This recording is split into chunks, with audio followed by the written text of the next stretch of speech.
اس video میں لے کر ہم حاضر ہوئے ہیں 7ویں جماعت کے لیے NCERT کی کتاب جان پہچان سے 11واں سبق، جس کا عنوان ہے چاند بی بی۔ آئیے اس سبق کو پڑھتے ہیں۔ کیا آپ نے چاند بی بی کا نام سنا ہے؟ وہ اب سے 400 برس پہلے احمد نگر میں پیدا ہوئی تھی۔ اس کے والد حسین نظام شاہ احمد نگر کے بادشاہ تھے۔ انہوں نے اپنی بیٹی کی تعلیم کا بہت عمدہ انتظام کیا۔ چھوٹی سی عمر میں ہی چاند بی بی نے عربی فارسی کی اچھی تعلیم حاصل کر لی۔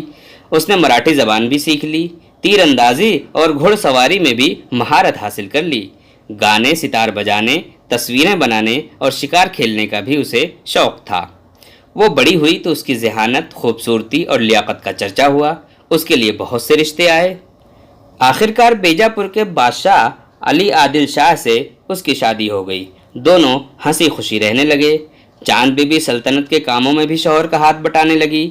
وہ بیجاپور کے لوگوں سے ان کی زبان کنڑ میں باتیں کرتیں، ان کے دکھ درد میں شریک ہوتیں۔ بیجاپور کے لوگ بھی اسے دل سے چاہتے تھے اور اس کی بہت عزت کرتے تھے۔ شادی کے 16 برس بعد 1580 میں چاند بی بی کے شوہر کا انتقال ہو گیا۔ وہ بیوہ ہو گئی۔ اس کا دل ٹوٹ گیا، مگر اس نے ہمت اور صبر سے کام لیا اور اپنی زندگی کو لوگوں کی خدمت کے لیے وقف کر دیا۔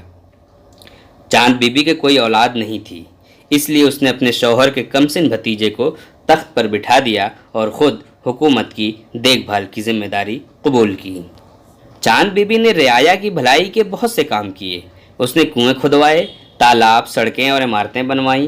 کچھ دنوں بعد جب اسے اطمینان ہو گیا کہ اب حکومت کا کام بھتیجے نے اچھی طرح سنبھال لیا ہے تو وہ بیجاپور سے احمد نگر چلی گئی۔ احمد نگر کے حالات ان دنوں بہت خراب تھے۔ آپسی جھگڑے کی وجہ سے سلطنت کمزور ہو چکی تھی۔ چاند بی بی نے احمد نگر کے حالات کو سدھارنے کی بہت کوشش کی۔ اسے تھوڑی بہت کامیابی بھی ملی۔